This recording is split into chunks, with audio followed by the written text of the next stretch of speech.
duhai Allah, ila man takiluni. Setelah dari sini yang saya dilempari, saya dihujat, kemana lagi engkau akan antarkan saya? A ila qaribin yu'dhini.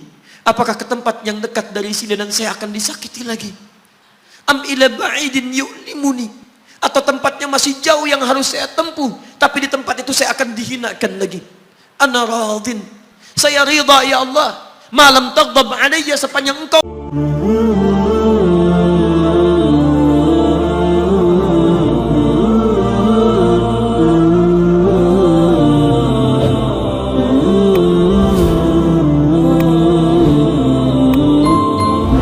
oleh Allah. Karena itu ketika dilempar bukan hanya dengan kata-kata, penduduk Taif melemparnya dengan batu, lempar dengan kemarahan, lempar dengan segala hal. Apa kata Nabi? Karena alam nashrah laka sadrak, kata Nabi, ya Rabb.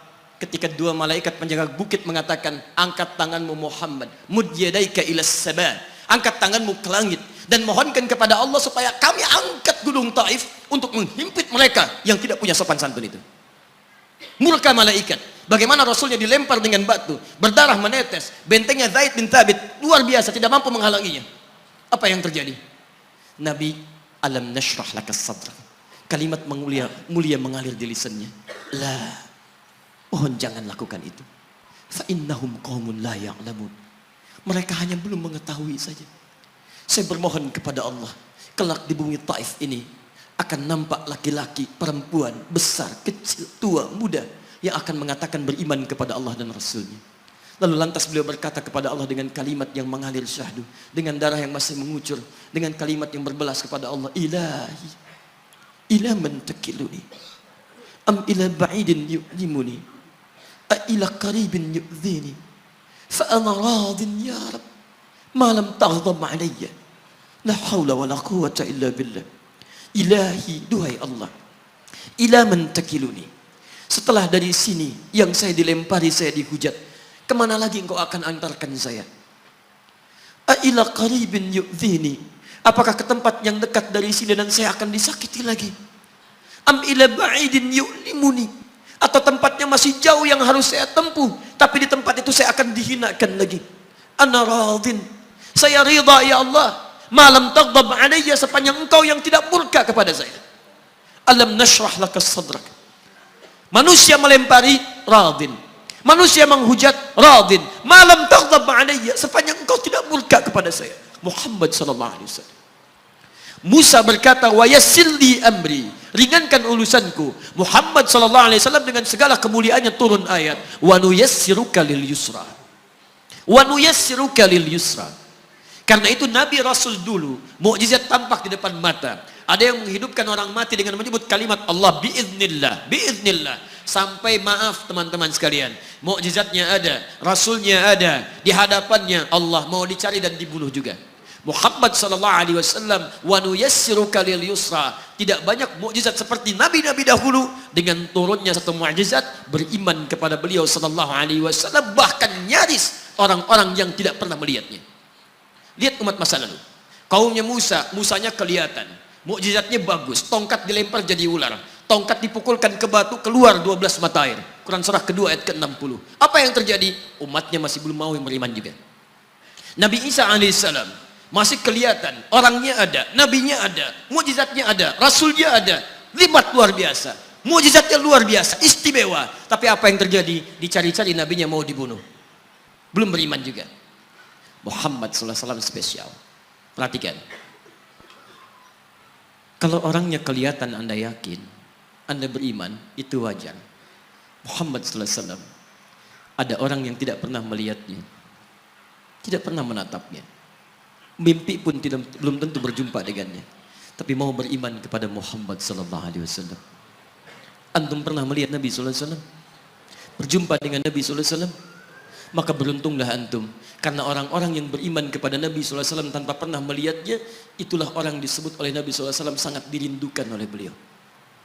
Satu kali beliau duduk dengan para sahabatnya mengatakan, ana mushtaqun bi ikhwani, saya sekarang sedang merindukan saudara-saudara saya. Kata sahabatnya, alisna ikhwanak ya Rasulullah, bukankah kami saudara-saudaramu? Kata Nabi, bal antum ashabi, Kalian itu bukan saudara-saudaraku, kalian sahabat-sahabatku. Ikhwani humul ladzina lam yarawni walakinnahum yu'minuna bi. Saudara-saudaraku itu adalah orang-orang yang tidak pernah melihatku, tapi mereka mau beriman kepadaku. Jadi kalau Nabi saja merindukan antum, kenapa antum tidak merindukannya? Kalau Nabi menantikan kita di surga, kenapa kita tidak menjemput penantian itu? Karena itulah Muhammad SAW akan menjemput umatnya di surga. Dan tidak melangkahkan kaki ke dalamnya sebelum berkumpul umatnya dibimbing beliau oleh sallallahu alaihi wasallam ke surga. Allahumma salli wa sallim wa barik alaihi. Allahumma salli wa sallim wa barik alaihi. Allahumma salli wa sallim wa barik alaihi.